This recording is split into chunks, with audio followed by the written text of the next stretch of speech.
Hi everybody, Tammy here. Welcome to my channel. I have Surrey Sustainable with me today. Isn't she adorbs? Really, really like this release. She is a very cute doll, has really nice hair. Yeah, she's super cute. She has great stock. She is not wearing her stock today though, and that's actually something I want to talk about. In fact, I want to do a tag. This is a tag video, and I'm going to say everybody out there in the Dolly, YouTube, etc. world, and even if you don't have a YouTube channel, if you want to answer the questions down in the comments, I'd love to hear your answers, okay? Read your answers, I guess. But I am going to officially tag Claire Who Makes Things and Starches and Stitches, okay? So I'll have @ down below for their two channels so you can head over there at some point in time. No deadline, guys, okay? So yeah, so this is a tag related to Blythe Fashion. Fashion is a really important part of the Blythe doll hobby. It's actually kind of why she came back. In fact, I'm going to take her shoes off because I'm afraid I'm going to lose these teeny little shoes. Aren't these cute?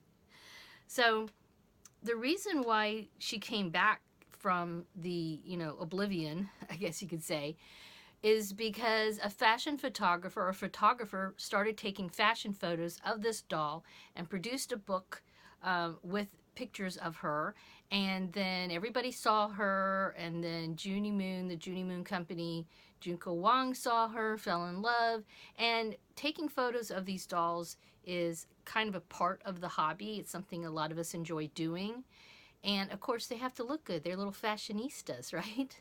So my tag questions, which I'll have down below actually, my tag questions for the most part relate to Blythe doll fashion. And in fact, actually this doesn't have to be Blythe specific. So if you want to talk about other dolls other than Blythe in your tag, feel free to do so. So question number 1, what is your favorite dolly fashion and why? You can see she's wearing a sort of a casual little outfit. This is a little shirt that I got from an Etsy seller, and I'm trying to remember her name. If I'm able to, I will make a comment here or something, put her name up here. But she is actually got a pretty well-known Etsy shop. You might even recognize this shirt. And then these little shorts, I think I might have gotten these from a Sparkle Girls outfit years ago, but generally you can see she is wearing an outfit that's pretty cash, and that tends to be one of the fashion trends that I kind of like.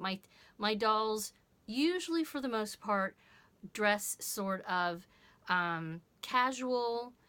Some of them are boho, so I say I like boho, casual like this, casual sporty in a way, like these little sandals, I would say, are kind of on the boho. These are Heather Sky stock sandals. So they're on the boho side. So boho, casual, what else? I also like, obviously, Moy Girl. Okay. So those all tend to be my personal choices. Things I don't usually steer into, I don't usually go with, are like infant looking outfits, and that kind of leads me to the next question. In your mind, when you're designing outfits or putting together outfits for your dolls, when you're styling your dolls, how old is the character that you're putting together in your mind?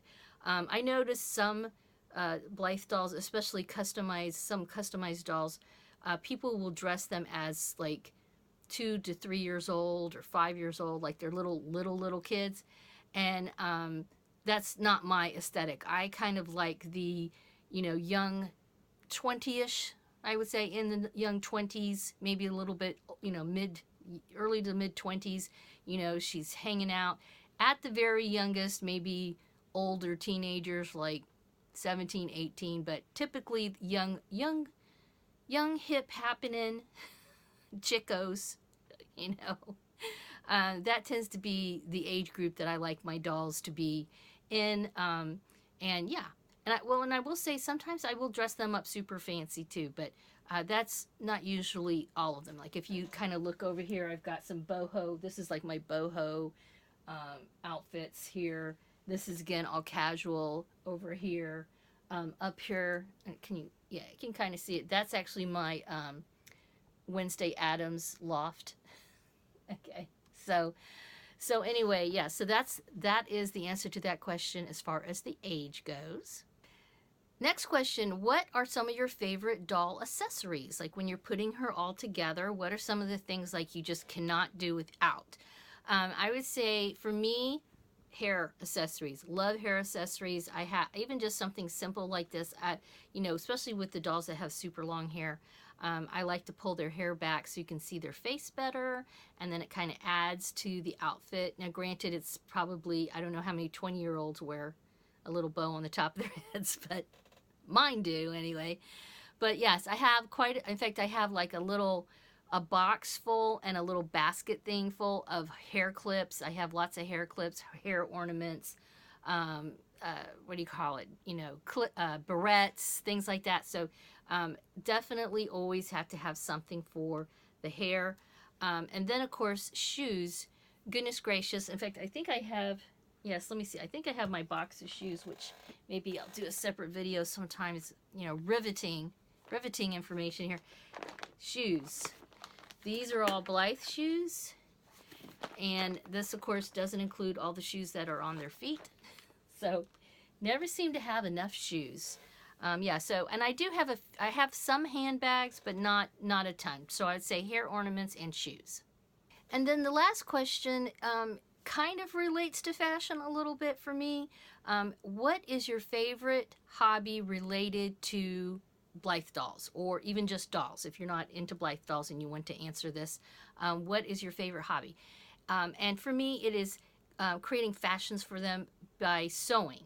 All right, so yeah, I really enjoy sewing for these dolls. I do sew for other dolls. I have made some, clothing for larger dolls like my Elowen Wild and my Nema dolls. I've I've sewn for my humongous dolls, which are over there, my smart dolls, and of course Barbie and that kind of thing. But I have to say, I really like sewing for Blythe. It's still my favorite doll to sew for. Even though, yes, quite small, as you can imagine, sewing for these dollies. And actually, Blythe brought me back to sewing, so I really thank you. Thank you very much. I owe her, okay? Because I used to sew many years ago. I learned to sew a little bit in high school. My mom sewed almost all my clothing when I was a child, and she taught me the basics. And then I did sew a little bit in high school, but not great. I wasn't that good at it. And then in college, I had a roommate who was an amazing seamstress. Her mother, in fact, was a home ec teacher. And that young woman, taught me really how to sew. After my mom gave me the basics, and then my roommate polished my skills a little bit. And I sewed quite a bit until I would say the late 80s, verging on the 90s. I sewed a lot of my own clothing. I made myself dresses and tops and things like that. And that's about the time sewing got very expensive.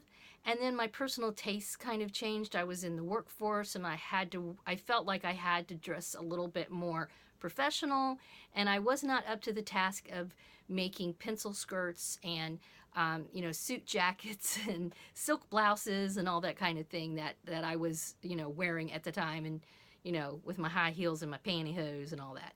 So and I didn't really have any other reason to sew. I wasn't into sewing decorative stuff for the house.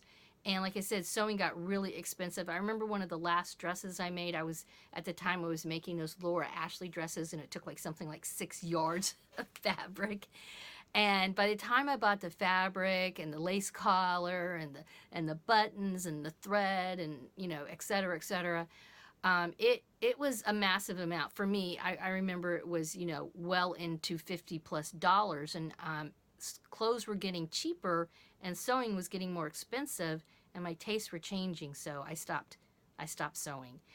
But this chick brought me back to sewing because I started collecting these dolls, and then I enjoyed buying stuff for them, the little dresses and everything, and I realized, oh my gosh, I used to make dresses just like this for myself. Okay. They're just scaled down. And she brought me all the way back to sewing, and now I love sewing. So sewing is my numero uno, but many other things I like making. Like my sister makes jewelry for them. I like doing that. Taking photographs, like I mentioned already. There's a lot of other things. In fact, maybe I'll do a video sometime where I just talk about all the hobbies related to this doll, because there's a lot of them. All right, well, thanks so much for stopping by and spending a little bit of dolly time with me. As usual, please give this a thumbs up. Subscribe if you haven't already. I'd love to hear your answers to these questions down in the comments. If you don't feel like answering, just give me an emoji down there, like a happy face or a heart or a dancing lady, something like that. And yeah, thanks for spending a little time with me, like I said, and have a wonderful dolly day. Bye-bye.